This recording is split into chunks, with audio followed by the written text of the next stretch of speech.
Our lunch presentation on shorebirds. My name is Nicole Netherton. I'm the Executive Director of Travis Audubon. I know many of you, but for those of you that I haven't met, it's nice to see you, even if just virtually. If you are already a member of Travis Audubon, we thank you so much for your support of our mission to inspire conservation through birding. And if you're not yet a member, we welcome you and I encourage you to become one today. We are also very grateful for those of you who have chosen to make a donation today. We are still encouraging gifts during the COVID-19 crisis through our Resilience Fund, which is helping us stay afloat over the next several months. I know this has been a very challenging time for everyone. We have a generous match set up through the end of the month, and we'll provide the donation link in the chat box. So if you are able, thanks in advance for your support in these very hard times. I'd like to make some housekeeping requests. If you could mute your microphone, that will really help limit distractions. You are welcome to turn off your camera. Some people like to keep it on to help with a little bit of interaction, but it's hard for Eric to see folks while he's presenting because he's sharing his screen. So turning your camera off is a good idea. And if you have a question, we're going to hope to save a little time at the end. And the easiest way is to just enter your question in the chat box. You can set it so that it goes to everyone. And then we can ask those questions at the end as time permits. And we'll go ahead and get started. I'd like to introduce Eric Stager, who is currently the president of the Travis Audubon Board of Directors.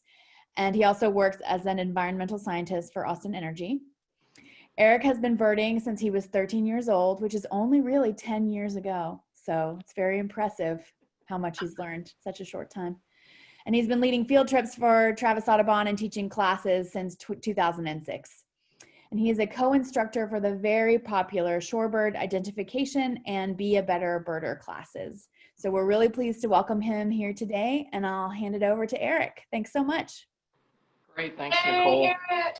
Thanks, everybody. It's good to see there's 59 people here. That's amazing. For shorebirds? Eric, you're a little quiet. Can you get your volume as high as it'll go? Yeah, I think I'm about as good as I can get. Can you hear me okay? Okay, I've got a new microphone here, so I'm hoping that'll help. Well, thanks to everybody for joining. I may not be able to get through this in an hour, so I just wanted to give people a heads up. I may go about 10 minutes over. I've done this a couple of times, and I tend to go over just a little bit. But all we're going to do is really scratch the surface on some of the common shorebirds in Central Texas. There's about 30 shorebirds that come through Austin in a typical year, and I'm going to cover about the 20 most common today. So, but again, it's just going to be very introductory. The good news is, for those of you who are interested in shorebirds, it looks like Jeff Patterson and I are going to do the shorebird class again this year, probably in August and September. And that is 3 2-hour classes that we'll look to do over Zoom this year. And so if you're really getting into shorebirds, that's the way to go. We'll have plenty of time to go in depth on some of the trickier identification issues. So I'd encourage you to keep a lookout for that. Yes, Nicole? I was just going to mention, Eric, we are recording this and we will post it to our website. So if anybody has to jump off or is having a problem with their connection, know that we'll have this available for you to watch later. Okay, great. Good news. And I guess, Nicole, can I just go ahead and share my screen? Okay.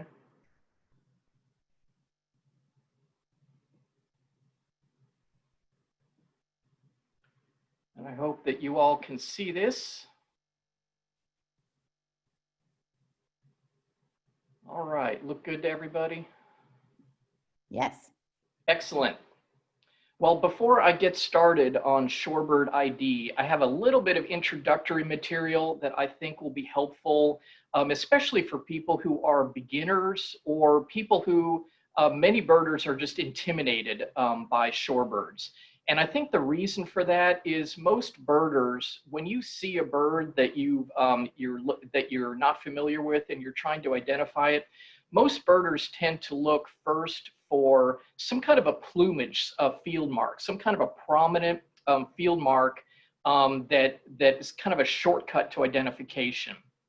That really goes back to Roger Torrey Peterson. For those of you like me who started birding with the Peterson field guides, he would have those cool plates with the arrows pointing to the key field marks for different birds. And so the idea was to give you kind of a shortcut for birding. for identification? Well, this is the field guide that I started using, the Peterson Field Guide to Birds of Texas. And you can see why for the shorebirds, that technique is maybe not the best way to learn how to identify birds. So it's what we call birding by impression. I just want to get you thinking about a different way to approach looking at shorebirds that doesn't rely so much on looking for key plumage indicators. And that's often called birding by impression. This phrase here, don't keep an open mind, that came from Pete Dunn. So when an experienced shorebirder sees a bird on a mud flat, they're not likely to say which one of the 30 shorebirds in Texas is that.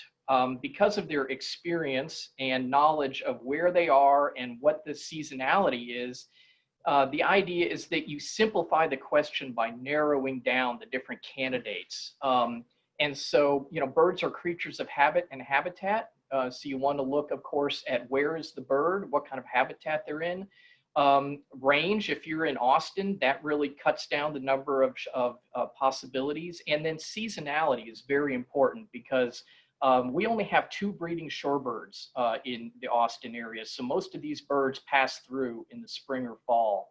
And so understanding the seasonality of it is very important. So again, what you want to do is use probability to cut down on the number of possibilities. One of the best ways to do that is with this Travis Audubon checklist. We just revised this last year, and this is a super handy guide that gives you, for every species in the Austin area, it gives you a bar chart showing how common they are pretty much every week of the year.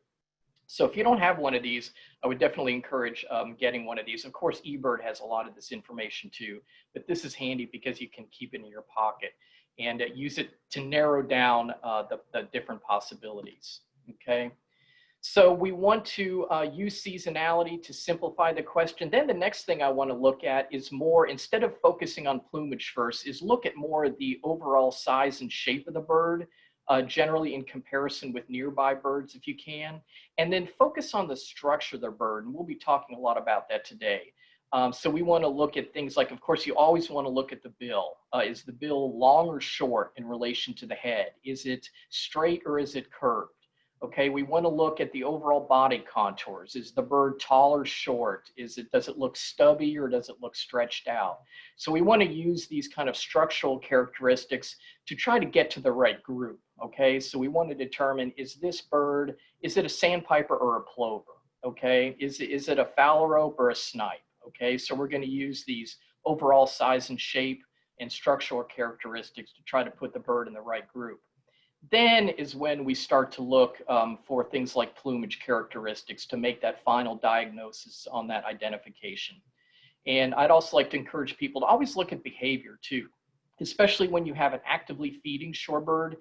The way that it feeds can often give you a good clue as to what group it's in.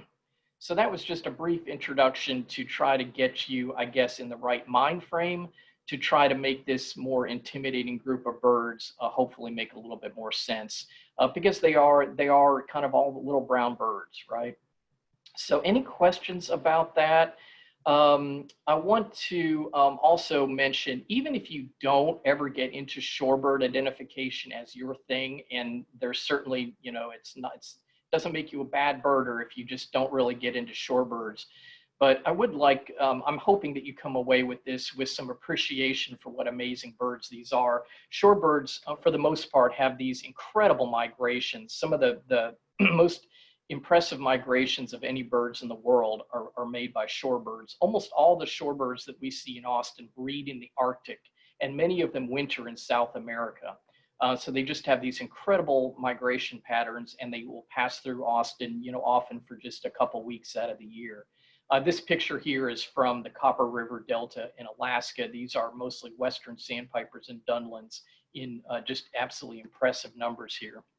I wanted to talk the bar-tailed Godwit. This guy, a beautiful bird, big sturdy Godwit, nests in Alaska. With modern GPS technology, some of these birds, like the bar-tailed Godwit, are actually big enough that they have GPS transmitters that they can attach to these birds. And they've done some amazing work where they can do real-time tracking of migration patterns of some of these bigger shorebirds like the bar-tailed Godwit. And this one was actually tracked in real time. And this is 1 year in the life of this bar-tailed Godwit. And this is just incredible. Okay, so this bird nested in Alaska. And believe it or not, you see on the right-hand side there, this is a nonstop flight, okay, from 30 August to 7 September, 9 days. This bird flew nonstop 7,200 miles from Alaska to New Zealand to spend the wintering season. Just absolutely amazing, okay? These birds just live to move. And then he makes another nonstop migration in March of 6,300 miles to get up near Japan to refuel, to get back to its breeding grounds. So this type of migration pattern was really pretty much unknown until they had the technology to be able to put these GPS tags on these birds. Really pretty amazing. Now, you know, the bar-tailed Godwit's a pretty big, robust bird, so it's easy to imagine that it can, you know, travel those distances. But this is a Semipalmated Sandpiper. This bird is 6 inches, okay? It would fit in your hand. He's not big enough to support a GPS tracker, but they have this new technology, these little tags here, that is what they do is they have a photo sensor and they have a timer, and they can estimate the location of the bird through time. The bird has to be recaptured in this case because they actually have to take this thing off of it at the end of the year and download the information off of it. But even this little Semipalmated Sandpiper that nested near the Arctic Circle in Canada, here's his annual migration. So you see this bird, again, a 6-inch bird, made a 6-day nonstop flight over the Atlantic from all the way from the Arctic Circle down to the Orinoco River Delta in Venezuela. So, you know, everybody loves warblers, and they have some incredible migrations also across the Gulf of Mexico, but nothing really competes with some of these shorebirds and these incredible migrations. So I just want you to be thinking about that, and hopefully, even if you never get into identifying these little brown jobs, you can appreciate them for these amazing feats. Okay, so now I'm going to go ahead and move into identification. And I'm going to have to move pretty quick here. I've got quite a few slides. So again, I'm going to talk about the 20 or so most common birds. In the shorebird class, we go into about 36 different species and spend, again, about 6 classroom hours on this. So this is just going to be very introductory here. But I want to thank Greg Lavity for a great Houston bird photographer for these beautiful pictures that I can share with you. This is one of our breeding shorebirds, by the way. I mentioned that there's only 2 shorebirds that breed in the Austin area, and this is one of them. You can often see these guys nesting out at Hornsby if the water conditions are right. So here we go. We're starting to get into here some of the major groups of birds. Groups of shorebirds. So we're going to start with the plover family. This is a pretty distinctive family of shorebirds. And I'm going to talk about how you tell plovers from other shorebirds to start with. The generic plover, he's generally small to medium sized. These are definitely on the small side for shorebirds. They have a unique look. They have large eyes and a kind of a short stubby bill, generally fairly short to medium sized legs. These birds have a unique feeding style where rather, you know, most shorebirds you're familiar with are like the sandpipers that probe into the mud. Usually they have long tactile bills and they just probe in the mud and they find little invertebrates and things that they can pluck out. The plovers are a visual hunter. So these guys, I would call them kind of the robins of the shorebird world. When you see them on the beach, they are not probing in the sand. As what they're doing is they are looking around. Okay, so they are visual hunters. They look around with their big eyes, and they will see a prey item, you know, walking across the sand, and they run up to it and they pluck it off the surface. Okay, so very much like a robin would feed in your front yard. So that their feeding strategy gives them kind of that distinctive look. And I'm going to break, for convenience, I'm going to break these plovers into a couple of different groups. And first we have these big plovers. And we have 3 of them that can come through the Austin area. I'm only going to talk about the 2 most common today. And this will be a good start to try to learn to look at structure, because plumage-wise, these birds, especially non-breeding plumage, they look very similar. So I want you to kind of focus on your impression of the bird as far as its structure before you go right into looking for a coloration or specific, more detailed plumage field marks.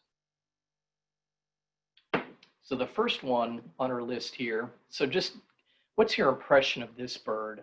He's a pretty good sized shorebird, but this guy, the black-bellied plover, the most common of the large plovers, he's a chunky bird.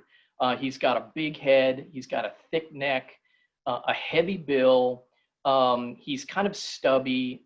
There's nothing really elegant or dainty about this bird. He's just kind of big and chunky and blocky looking. So I want you to kind of soak up that impression of this bird as we're looking at its kind of drab non-breeding plumage. So this bird has a very, there's not a lot going on the face. As far as patterning, it's got a very plain face, which makes that big eye really stand out. So he looks like he has a big beady eye, even for a plover, which generally have big eyes. So he's got a very clean white belly, which I'll point out when we go to the next bird. But again, just kind of get an impression of what this bird looks like in its non-breeding plumage structurally. Here he is in his beautiful breeding plumage. This bird is really common along the Texas coast in migration. And in the spring, you will see the bird in full breeding plumage. You'll see it in winter plumage and in just about every stage of molt in between. So it's highly variable when we see this bird in Texas. In its high breeding plumage like this, you notice that he's got kind of a white cap with this black throat, and the black runs down the belly. But notice that the black stops right around where the legs are. And there's a sharp break between the black belly and the white lower belly and undertail. That's a real key identification. Of course, you can see that from a long, long way away. Black-bellied plover. This is a bird in flight, and this is also another unique feature. As you notice, he's got black wing pits.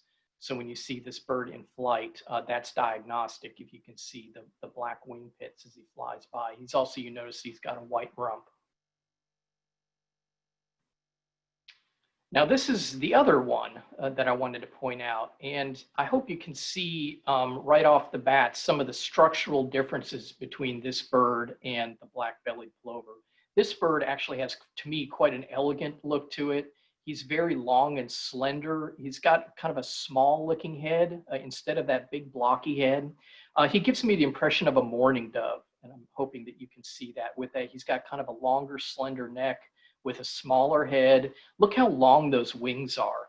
This is a very long distance migrant, and you'll see that often these really long distance migrants have very long wings, which when the bird is standing gives the bird what we call an attenuated look. It's a very stretched out look at the back end. You can see the wingtips go way beyond the tail there. This is the American golden plover. Really beautiful bird. We only get this bird in Austin in the springtime. This is one of the, a couple of shorebirds that they take different migratory pathways in the spring and the fall. So we only see this bird in the spring. It does not come back through Central Texas in the fall. But like I said, this bird is much more slender with a smaller head, a slimmer neck, a much smaller bill than the black-bellied plover. And again, those long, long wings, those primaries that stick out well beyond the tail. Very elegant looking bird. This picture doesn't show it as well as I was hoping, but the black-bellied plover we noticed had a very plain face, which made the eye really stand out in a prominent way. This bird has much more going on as far as facial patterns. So he's got a white supercilium, as you can see, and kind of a little bit of a dark eye line, which makes the eye look less prominent. And again, I don't know if you can tell from this photo, but if you look at the lower belly on this bird, it's not bright white. It's more of kind of a dingy white. Here he is in his beautiful breeding plumage, and you can see that this bird has a black cap instead of the whitish or silvery cap that the black-bellied plover had. And notice also the most important field mark is the black goes all the way underneath the bird. There's no black and white pattern on the underside. It's black all the way down to the undertail coverts. So it's a little bit confusing because the black-bellied plover is the one that doesn't have the black belly, or at least the lower belly. The American golden plover, I mentioned, it's a very long distance migrant. This bird tends to favor grassy areas. So there's a number of shorebirds that rather than being on a mud flat would prefer to be in more of a grassy habitat, like a grassy field or a rice paddy or something like that. We often will call those grass pipers, and this is one of those birds. So you can see this bird. It'll show up at Hornsby pretty much every year, but this is also a bird that you could certainly see like on a soccer field or some kind of a grassy habitat like that. So that's the American golden plover. So those are the two big plovers that I want to cover. And here you can see them side by side, and I hope you get focus on kind of the structural differences, and I hope you get the impression of the bird on the left kind of being stocky, chunky, thick-necked, big head, big bill, where the bird on the right, look how much shorter the wings are on the black-bellied plover on the left compared to the real long wings of the golden plover on the right, and a much more elegant look that I kind of compared to like a mourning dove in its structure. The next group of plovers, probably very familiar to all of you, we're going to call the ringed plovers. You might, these are also often sometimes called the banded plovers. These are generally brown, much more brown plovers that have either one or two bands around the upper breast there. And I'm just going to talk about a couple of the common ones here in Austin. There's actually 4 little ones and 1 big one. And here's the big one. This is one of the most familiar birds probably to most of you, the killdeer. This is the other. I mentioned that there's 2 shorebirds that nest in the Austin area, and this is the other one. So the killdeer and the black-necked stilt are 2 nesting shorebirds. So the killdeer, probably very familiar to all of you, has a dark brown back, very large and slim, much larger than the other plovers. You're not going to mistake it really for any of the other plovers. Very long tail. Some of the other plovers look quite stubby, but this one's got a very long tail and kind of a slender look to it. And of course, the key field mark, plumage-wise, is that double breast band. No other plover has a double breast band. With a caution that you'll see these little guys running around on the mud flats at Hornsby in the spring. That's a baby killdeer. The baby killdeer only has a single breast band, so may often get confused with one of the other smaller plovers. And here's the killdeer in flight. Notice the rufous on it. None of the other plovers really have that rufous on the tail like this guy does. He's actually quite a pretty bird. And here's the small plover that I'm going to talk about. There are 4 of these small plovers, these little brown single-banded plovers. This one is by far the most common in Austin and really just about anywhere you go. The other ones are much more coastal birds and tend to be a little bit more rare in Austin. We'll cover all of them in the shorebird class, but I just want to touch on this one today because this is by far our most common of the small plovers. This is the Semipalmated Plover. He's got a dark brown back, like the killdeer does. 2 of the other small plovers, the piping and snowy plover, have very pale sandy backs. So that's one of the key identification differences is when you see these little plovers is, does it have a dark brown back like a killdeer, or does it have a very pale sandy back? Another thing that we look at on these little plovers is the leg color, because 2 of them have yellow legs and 2 of them have kind of flesh-colored legs. So the Semipalmated Plover has a dark brown back with yellow legs, and you notice he's got a real stubby little bill there. Okay, very typical plover. Kind of a chunky bird with no neck, But again, this is by far the most common of these small plovers that we get in the Austin area.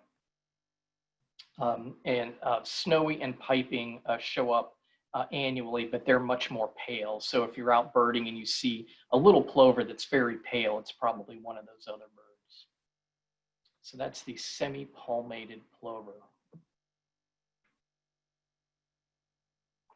So now switching to the family, the Recurvirostridae.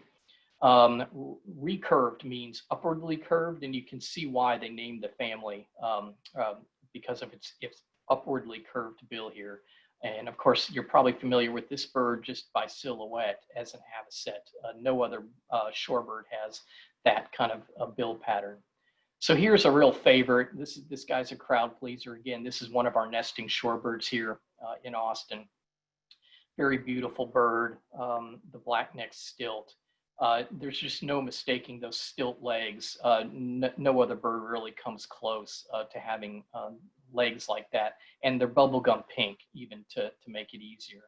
So this is an unmistakable bird. Notice the bill. The bill is kind of, I'd call it a medium length bill. It's very straight and it looks very sharp. It looks very pointed at the end.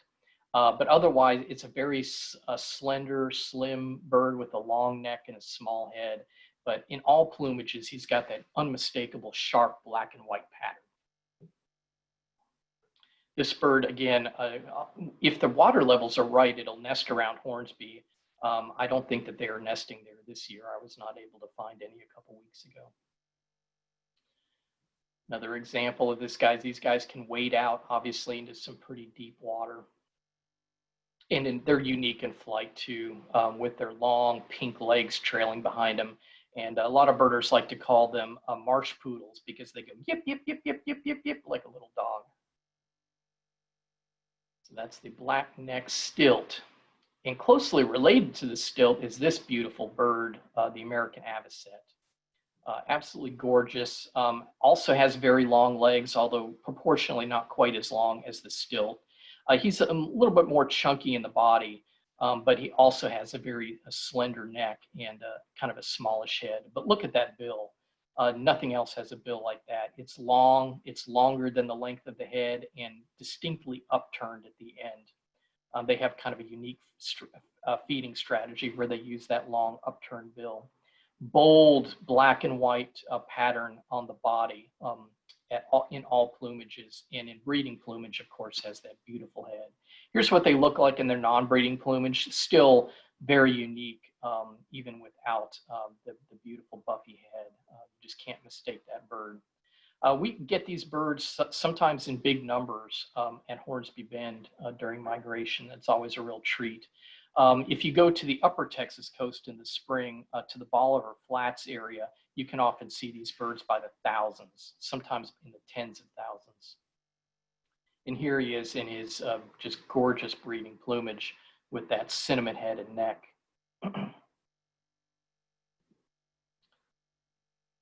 Also unique in flight.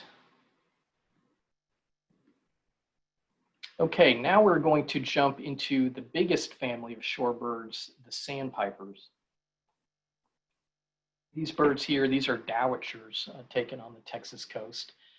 The sandpipers are kind of the typical shorebirds that we think of. They're mostly probers, so they tend to have longer bills that they use to feed, and they probe into the mud. The first group that I'm going to talk about is called the Tringa. Tringa is the genus of these birds. These birds are, the British birders will call these shanks, and I think it just has to do with they're very leggy. They have very long legs in general. You can see that from these shots here, that that's one of the most prominent feature of these birds is their very long legs. They can wade out into the water and feed. So very familiar with most birders, I think, are the two yellowlegs, the greater and lesser yellowlegs. These birds generally are one of the most common shorebirds in Austin during migration. Both of the yellowlegs have long, bright yellow legs. They're just unmistakable. There's some other shorebirds that have yellowish legs or kind of greenish yellow legs. but the two yellowleg species have really, really bright yellow legs that are pretty much unmistakable. To separate the two yellowlegs, we usually look at the bill, okay? And on the greater yellowlegs, the bill, it's quite long. It's longer than the length of the head. It's about 1.5 times the length of the head as a general rule. And it's a very sturdy bill. It often has a hint of an upturn, as you can see on this bird. So it either looks straight or slightly upturned. The lesser yellowlegs almost never has an upturned bill. It's generally straight, okay? And this is also just a bulkier bird. If you're lucky enough to see the two birds together, you wouldn't mistake them. But of course, we often see them by themselves where relative size isn't quite as helpful. So here's the lesser yellowlegs, and this is a much more dainty looking bird. If I go up here, this bird, he just looks kind of big and burly. This is, again, a much more dainty bird, slimmer and more delicate looking. Look at that bill. The bill is just about the same length as the head, so quite a bit shorter than the bill of the greater yellowlegs. Otherwise, plumage-wise, they look very similar. There's not a whole lot of other plumage characteristics that would separate them. They both have those bright yellow legs. I would also note that that their feeding styles are different. The greater yellowlegs is kind of charges around like a bull in a china shop when he's feeding, very kind of aggressive feeder, while the yellowlegs is more kind of a delicate feeder that walks around and picks at things. So it kind of goes with their more delicate looking physical features, I think, is they have a little bit more of a delicate kind of feeding style.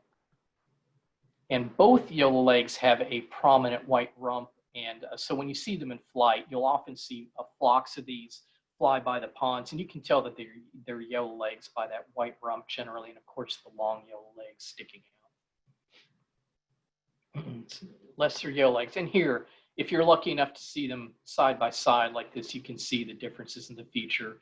The bill is usually the first thing that we look at. So notice that the greater yellowlegs on the left, the bill is about 1.5 times the length of the head, and often has that slight upturned look, where the lesser yellowlegs on the right there, the bill is just about the length of the head and generally looks very straight. It does not have that hint of an upturn.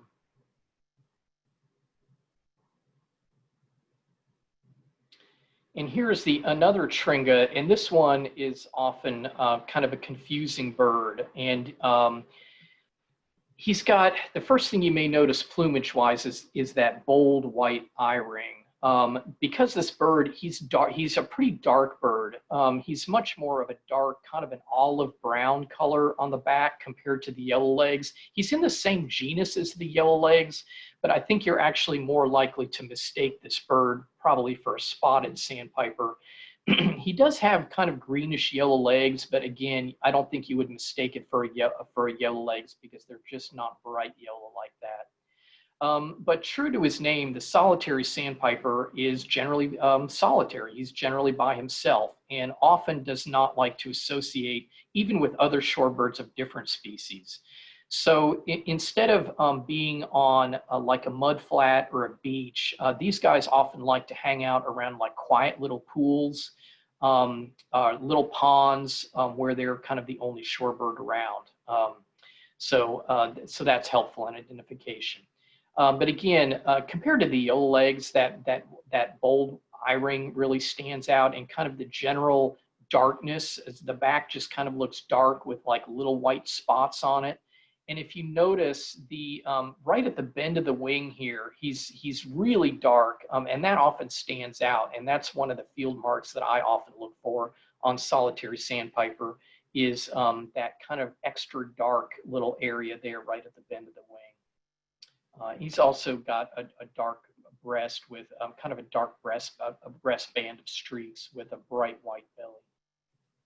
So this is solitary sandpiper, and he is a Tringa along with the yellowlegs. And here you can see, if this is helpful, this is a solitary sandpiper on the left with a lesser yellowlegs on the right.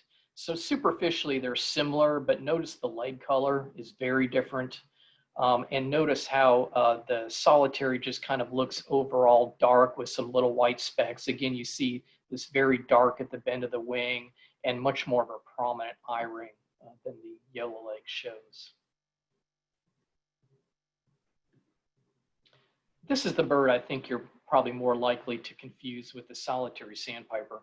This is one of our most common shorebirds. It doesn't actually nest here, but it's here almost all year round. It vacates probably for the month of June, and by July, they're starting to come back already.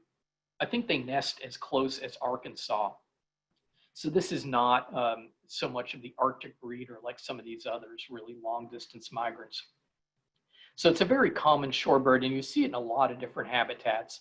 You tend to see it, you'll see this bird, for example, in the Colorado River. It likes sandbars, it likes gravel, it likes a harder substrate. So you don't often see him walking out into the mud flats or walking out into the water like you would see most of the other sandpipers. They tend to stick around the edge where the substrate is harder, and they really like actually rocky substrates. So gravel bars or rock jetties, for example. You would tend to see them there. At Hornsby, you almost always see these guys perched on those little floating boom things out at the Hornsby ponds. They will sometimes mass up on those and hang out kind of out of the water that way. It's an odd looking bird. It doesn't really look, it's kind of confusing, but it doesn't really look like any of the other shorebirds. He's just kind of in its non-breeding plumage, as you see here. He's just kind of brown above and white below. If you can notice, they almost always show this right at the bend of the wing here. They have this white kind of spur that goes up, and that's a pretty good field mark. But they tend to, structurally, they tend to hang out in a horizontal posture. So you'll generally see them either kind of in a crouching horizontal stance like you can see in this picture, or sometimes you'll even see them kind of head down like you see here, where they'll stand up on the shore and they'll kind of tip downwards and they'll look for their prey. But you notice there's not a whole lot of field marks to this bird. Again, you see this white that kind of comes up near the bend of the wing, and they've got a little bit of an eye line with a broken eye ring. But as most of you know, this bird has a very characteristic behavior in that it bobs its tail constantly. The only other shorebird that really does anything approaching that is the solitary sandpiper. The solitary sandpiper kind of has this little teetering behavior that it does, but it doesn't obsessively bob its butt like a spotted sandpiper will. So this is a really good bird to learn. And here he is in his breeding plumage. He's much more unmistakable. He's got those big round spots on his breast, kind of like a wood thrush. This bird is actually kind of confusing if he actually walks out into the mud flat, because you're so expecting it to be around the edge of the pond and not actually out in the water. Another very characteristic thing that you can use to identify the spotted sandpiper is the way it flies. When it flushes, it'll fly right above the water level, and it never raises its wings above horizontal. It kind of bows its wings down and just flutters them. So once you get used to seeing that flight style, if you drive around the ponds at Hornsby, you're generally flushing them out in front of you. And if you learn to identify them by that flight behavior, nothing else looks like that bird in flight. So you can identify it from a long way away. Again, it flies low to the water, and it never raises its wings above horizontal. Spotted sandpiper, definitely one of the top 5 shorebirds to learn if you just want to learn the most common ones. Here's one of my favorites. This one is not nearly as common, but he does move through Austin during migration. It's a beautiful shorebird, the Stilt Sandpiper. It kind of is in between a Yellowlegs and like a Dowitcher. It does have long yellowish legs, although they're not quite as bright as a Yellowleg. But you'll look at that bill. You will never see a Yellowlegs with a downturned bill. So this bird has a long bill, probably about the same length as a greater Yellowlegs, but it's distinctly drooped at the end. And that's pretty distinctive. In breed, this bird is molting either into or out of breeding plumage, but notice that rusty ear patch. It's kind of got a rusty streak through the eye in breeding plumage only, and it's kind of got a white supercilium. These birds have a pretty distinctive feeding style, similar to a dowitcher. They stick their bill down and they kind of do a sewing machine motion, probing down in the mud looking for their prey. The dowitchers are really the only other bird that have a similar feeding style. And the Stilt Sandpiper is actually, if it's feeding next to a dowitcher, you can identify it because its legs are longer, and so when it actually tips down to feed, its butt is sticking up in the air. You can see that on the one on the right in particular, where the dowitchers have shorter legs. So when they are doing their feeding, the dowitcher is more horizontal in posture, where the Stilt Sandpiper is so tall that he has to actually tip his butt up in the air to get his bill down there. So this is in its non-breeding plumage here, and it's pretty nondescript, but it does have some remnants of the barring on the sides here, and you can see that white supercilium. But again, key on that bill, it's a long bill with that droop at the end. It's very distinctive. Really beautiful bird. Here's another. This is a common bird for us during migration. This is a Pectoral Sandpiper. Notice how long, those wings look pretty long, even though they don't really stick out that much past the tail. It's a pretty long-winged bird. This is another quite long-distance migrant, but it tends to be one of the most common migrant shorebirds that we have here in Austin.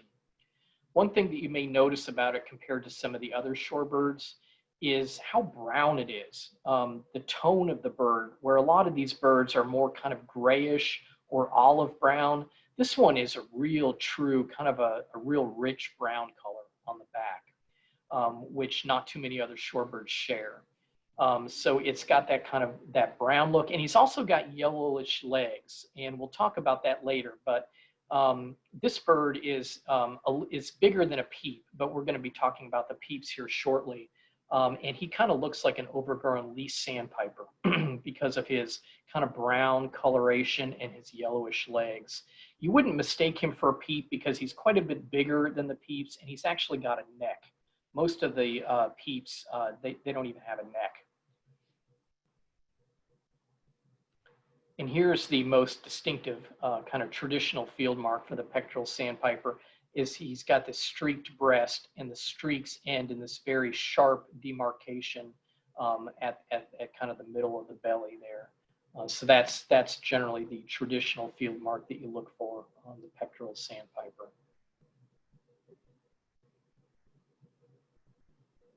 Here's one of my favorites, the buff-breasted sandpiper. This guy is also a migrant through Austin, much harder to see usually. This is another bird that prefers to be in grassy habitats, so they're much more likely to be like at a sod farm or kind of a flooded field versus being like on sand or being on some kind of a mud flat. As you can see in this picture here, he's typical habitat for a buff-breasted sandpiper. It's a very unique looking bird, really. He just looks odd. He's got just an odd look to it.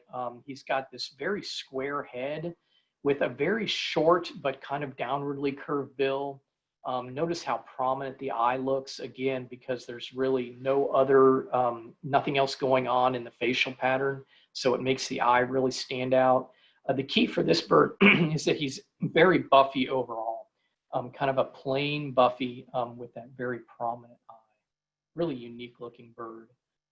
We tend to, when we look for these birds, we tend to go to like the sod farms down in Calallen in Corpus. That's probably the best place to go look for these beautiful birds.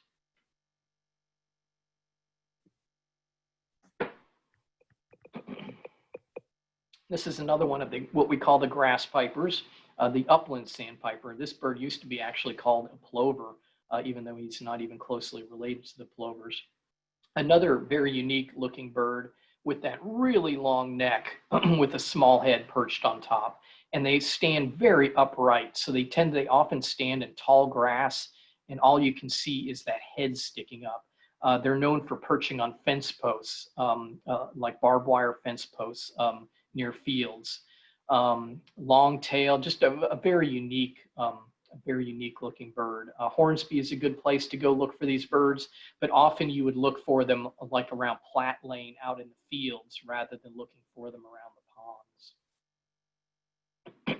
Upland Sandpiper.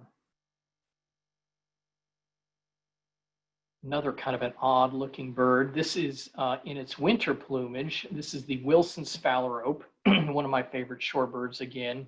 Kind of a unique look to it.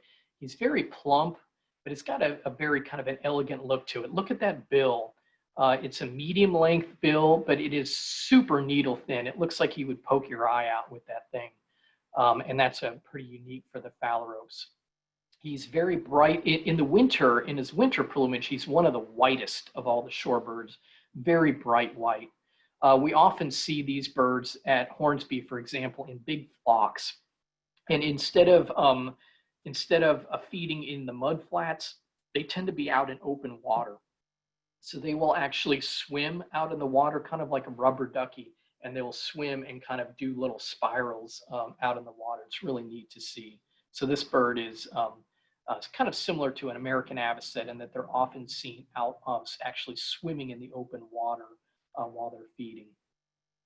So kind of nondescript again, but still kind of unique with that really sharp bill and just very, very bright white undersides in the winter. Very plain face with a little bit of a supercilium on it also. The Phalaropes are one of the most interesting groups of shorebirds because it's one of the rare groups that are polyandrous. So it's actually the females that are the brightly colored birds, and it's the males that are more drab colored, and it's complete role reversal for the genders in the Phalaropes, where the males are the ones that take care of the young while the females are out. And so this is a female here, just absolutely gorgeous. When we get to see these birds in their breeding plumage in the spring, it's always just a real treat. So this is a breeding plumage female, again, unmistakable with that kind of salmon and rufous color, that big stripe that comes down the neck. Just an absolutely gorgeous bird. And you notice she is swimming out in the open water, which is also typical of that Phalarope.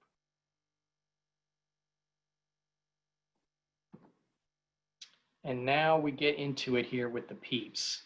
I've got about 10 minutes left, so I'm going to go pretty rapidly through this. We will, if you take the shorebird class, we spend a lot of time on the Peeps. So what are the Peeps? The Peeps is kind of a colloquial name for the five smallest sandpipers. British birders will call these stints. Most of the American birders call them Peeps. And we have 5 species here in Austin, and they all look very similar. You've got on the top right there, you've got the smallest one, the least sandpiper. That's kind of our default Peep here in Austin. So we'll spend a little bit of time on that. And then on the top left and the one in the middle there, those are the 2 that we kind of call the standard Peeps. That's the Semipalmated and Western Sandpipers. That's probably the single most challenging ID problem, probably other than the dowitchers, is trying to tell those 2 birds apart.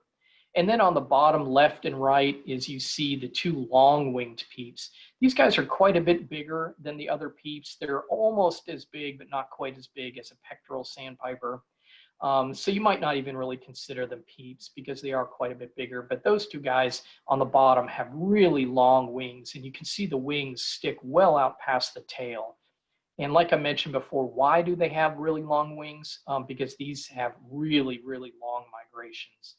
The White-rumped Sandpiper literally migrates from the Arctic Circle down to the southern tip of South America every year. Just an amazing migration. So if you learn one Peep, it needs to be the least sandpiper. The least sandpiper is, except for a couple of weeks at the end of May and probably the beginning of June, it is always the most common Peep in Austin. And really just about everywhere.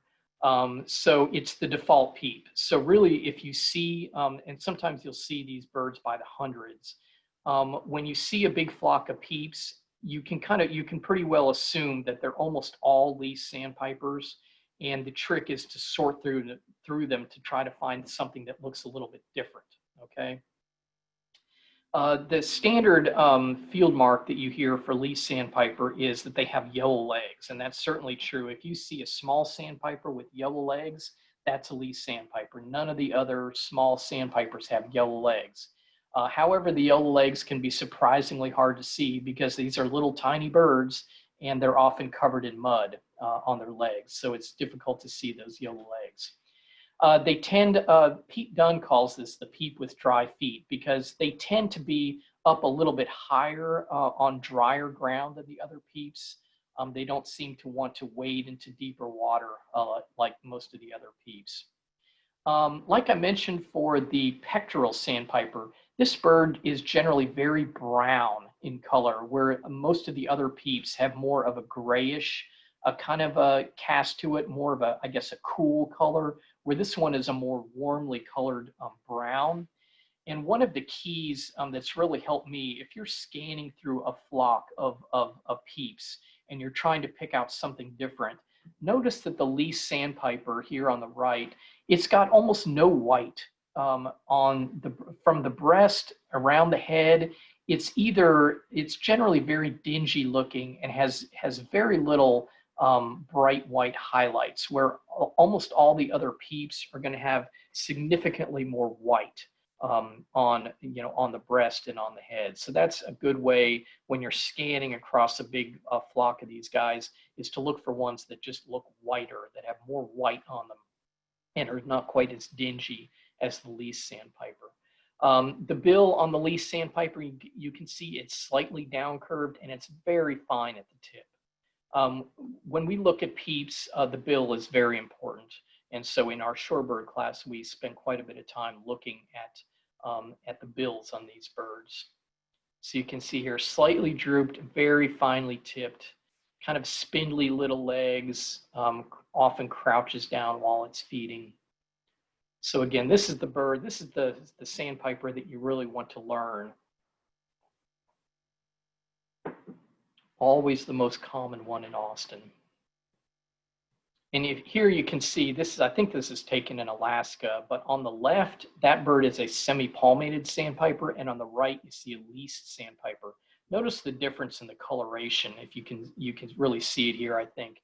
The more cool, kind of grayer coloration of the Semipalmated on the left versus the warm brown color of the least Sandpiper on the right. Next this is probably the trickiest identification in the peeps, and I'm not going to spend a whole lot of time on it, but the Western and Semipalmated Sandpipers, we get both of these birds through here in the winter, or during migration, and the Western may stay through the winter. The Western Sandpiper is on the left here, and the Semipalmated Sandpiper is on the right. They're very similar. The bill of the Western Sandpiper is generally longer and has a little bit of a droop at the tip, kind of like the least Sandpiper that we just mentioned, but it's generally a longer bill and not quite as finely tipped. It's generally kind of a bulkier bird with kind of a squarish looking head and a kind of front heavy. He's got kind of a bigger chest, so he looks a little bit front heavy, like his center of balance is a little bit further forward. If you look at the Semipalmated Sandpiper on the right, its bill is not as long and doesn't generally have much of a droop to it. It's shorter and straighter and often actually looks kind of broad at the tip or almost bulbous. It almost gets a little bit flared out at the tip. And that can be a really good field mark. Structurally, it's a little bit more well proportioned. It looks more like its center of gravity is kind of over its feet. It's not quite as heavy in the chest area, kind of a smaller, rounder head. And I don't know, it's very subtle, but this is why you take shorebird class, right? So take a second and see if you can tell which one is the Western and which one is the Semipalmated here. It's nice to see them together like this. So if you notice, Kevin Carlson in this picture is trying to show that the bird on the left just looks kind of heavier and more front heavy than the bird on the right, which is a more well-proportioned bird. So that's the Western Sandpiper on the left and the Semipalmated Sandpiper on the right. So there's a little taste of the challenges of some of these shorebirds. And we will spend we'll spend lots of time on this in Shorebird class. Eric, quick question. Yeah. So the one on the left that you said is the Western? Right. It has that kind of almost bulbous tip. Yeah, you're right. And again, the weird thing about the Western Sandpiper is that the tip may have a little bit of a flare to it depending on what angle you're looking at it. And if you actually look at it from directly overhead, like if he's looking right at you, it almost looks like the tip of the bill has been pinched in a little bit. So I agree. It's you know, like all these ID marks, they're all pretty subtle. But I don't have any other views, I don't think, to show of the Semipalmated Sandpiper. But rather than having kind of a flat little pinched end to it that changes depending on the angle you look at, the Semipalmated is more of a kind of a round, more bulbous tip on the end. Anyway, I don't think I have any pictures that show that better. I think you can see that the bird on the left has a little bit of a droop to it, to the bill, and the bird on the right does not. Thanks. Yeah, this is not easy. Not easy. This is just, again, this is just the taste of what is to come when you sign up for Shorebird class. And then here's the two long-winged peeps, and you might not even call these peeps. If you see them next to certainly next to a leaf sandpiper or next to the Western or Semipalmated, they're quite a bit bigger. They're noticeably bigger. And again, I want to point out what we call the attenuated look. Look how long those birds look in the back end. They're the opposite of stubby. So people ask, what do you mean by attenuated? I would say it's kind of the opposite of stubby. Look how the tail is pretty long, but those wings are really, really long. And again, these are some long distance migrants. These two guys, they look pretty similar, but the Bairds, which we see the Bairds both in spring and fall. The White-rumped Sandpiper, which is the one on the right, that's another one of those shorebirds that has what they call an elliptical migration pattern. So the White-rumped Sandpiper we only get in the spring, and he's actually a very late spring migrant. He doesn't come through here until most of the other shorebirds are gone. So that's actually a helpful way if you really want to see a White-rumped Sandpiper, is to go out. Hornsby Bend's a good place if it's open, but go out in late May or even early June when almost all the other shorebirds have cleared out, and you'll probably find some White-rumped Sandpipers. Again, they're a very long distance migrant. They're coming from the southern tip of South America and going all the way essentially to the North Pole. So this incredible migration pattern. So between these two birds here, the Bairds generally has this very buffy kind of breast band, which I think he's a pretty bird, but he's generally very buffy in this area here in the breast. Very clean. He doesn't have any streaking that comes down the flanks, which I don't think this shows it very well, but the White-rumped Sandpiper has these streaks that generally kind of come down the flanks of the bird. And this bird, he's kind of if you see him in profile, he's kind of a football-shaped bird. The body of the bird is actually kind of a unique elliptical shape. Once you get used to seeing him, he almost looks like a half inflated football, I think, if that makes any sense. The White-rumped Sandpiper on the right looks similar, but he's got more, he doesn't really have so much of a buffy breast as he's got streaks that come down the neck and kind of go down the flank. And he's got more of a distinct supercilium here, this pale supercilium. He's also got, if you can barely see, a little touch of brown on that lower mandible, and that's actually distinctive. You notice the Baird Sandpiper has kind of a more slender bill, but it's all one color, where if you see this bird well in good light, you can actually see he's got a little bit of a brown there on the lower mandible. But the key is just to tell, if you're looking at one of the long-winged peeps again, is to look how pointy the bird looks at the rear end. Their wings are so long that their wingtips often cross over behind the back of the bird. So you can almost see that here, kind of like cross sword tips, that when they're feeding, the wingtips cross over each other on the back.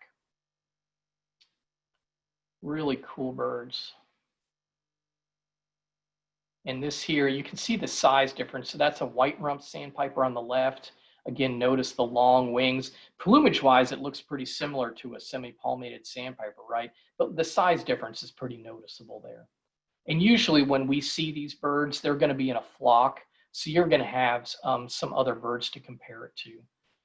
So anyways, you can see there the size comparison between those two birds. Also notice how stubby the back end of this bird looks, not nearly the attenuated look. Look at these long, these are the primary feathers here. Look how long these feathers are here compared to this little bird here that looks much more stubby.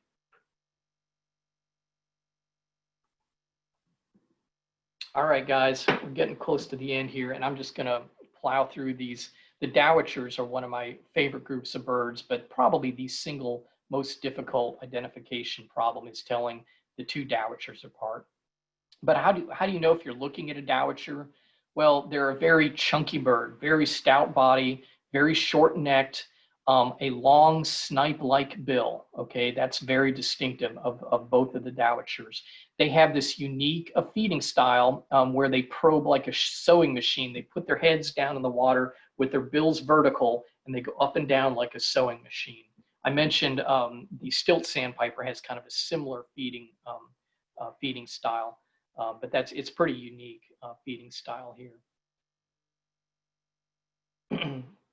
Dowitchers are almost always in big flocks, especially along the coast. You don't very often see one dowitcher by itself. And here you can see they've got in flight, they've got this white wedge that goes up the back. Both of the dowitchers have that, and that's very distinctive. One of the most confusing things about the dowitchers is these are all long-billed dowitchers in different plumages. So that just makes it even more difficult to use plumage. So you see on the top left is like a real nice breeding plumaged bird. And then if you move the top right bird is like a worn breeding plumage bird like we would see in August. And then on the bottom left, you have a non-breeding plumage bird. And then on the bottom right, you have a juvenile bird, which looks even different. So it just complicates things when you have all these different plumages for both of the species of dowitchers. So how do you tell them apart? One of the best ways is by habitat. So short-billed dowitchers are, first of all, they're quite rare in Austin.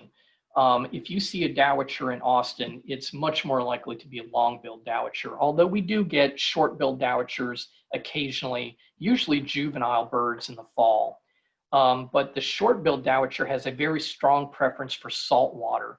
So this is generally the bird that you're going to see at the beach, okay, in saltwater environments, offshore at Bolivar Flats, for example, or Oso Bay in Corpus. So if you're in kind of a typical saltwater beach setting and you see a flock of dowitchers, it's probably 95% that they're going to be short-billed dowitchers. Okay, so habitat preference is really big here. Long-billed dowitchers, on the other hand, have a strong preference for freshwater habitat, and they almost never use pure saltwater habitat like the short-billed dowitchers do. So when you see short-billed and long-billed dowitchers together, it's generally during migration, and it's generally in a habitat like a flooded rice field or a kind of a brackish, like a bayou, where short-billed and long-billed may actually kind of get together and commingle in the same flock. But for the most part, they kind of stay separate by their habitat preferences, and that's very helpful. Also, long-billed dowitcher is by far more common inland. So again, like I mentioned before, short-billed dowitcher is very much of a coastal bird. So we will occasionally have one drop into the ponds at Hornsby, but long-billed dowitcher is much more likely to be here in an inland type of a habitat, especially in a freshwater habitat. And I think you can kind of see, even though most of the field guides say you can't use the length of the bill because there's a lot of overlap. If you look on average at the length of the bills on these short-billed dowitchers, you kind of get the impression compared to this guy that the long-billed dowitchers do on average have longer bills. So maybe is what I would say is maybe 20 or 30% of the time you can use the length of the bill to identify the bird. but unfortunately, probably 70% of the time, they're within that overlap range where you just can't really tell by bill length which one it is. So those are the dowitchers. We'll talk, if you take the shorebird class, we talk for you know, a lot more time on how you separate those birds by plumage, and we'll look, you know, in more detail at the different plumages of the dowitchers. But that is probably the single, that and the Western Semipalmated Sandpiper are probably the trickiest identifications in shorebirds. And then this is another one. I mentioned the dowitchers have a snipe-like bill. Well, this one definitely has a snipe-like bill because he's a snipe. Okay, Wilson's snipe. This is a wintering bird for us here. Notice the bill, of course, that long snipe-like bill. But compared to, I don't think you would ever mistake this for a dowitcher for the first thing, he's almost never out in the open, right? This is a really difficult bird to see out in the open because they tend to be in the weedy margins around the ponds. It's always kind of a surprise when one actually walks out into the open where you can get a look at it. They're very cryptic. They have that kind of camouflaged pattern they've got stripes on the head and those kind of white stripes on the back. They're very round and chunky, similar to a dowitcher, and they've got that, you know, the bill that's very similar to a dowitcher, but the behavior is very different. Here's one actually out in the open. Again, you can see that very cryptic pattern with the striped back and the head and those boldly barred flanks. So the best way to see these guys is to go out to Hornsby in the winter and keep an eye on the kind of weedy margins around the ponds and look to flush one of those out. And here he is in flight. They have kind of a unique flight style, and they have this kind of really harsh scrape rasping or scraping sound that they make when they flush. So congratulations, guys, you survived. And I only went 10 minutes over, which is about what I was expecting. This is the rear end of a juvenile buff-breasted sandpiper, by the way. Very, very beautiful bird. All right. Thank you, Eric. You bet, Nicole. There are a few questions in the chat, but they're pretty easy to answer, I think, whenever we do your presentation. So we'll just handle those in the post about the talk. Sure. So, thanks, everybody. So good to see you. Take care. Thanks, everyone. Thanks. We'll see you in shorebird class. All right. Bye-bye. Thanks, guys. Thanks, Eric. Thanks, Eric. You bet. That was great. Thank you so much. Really great. You're welcome.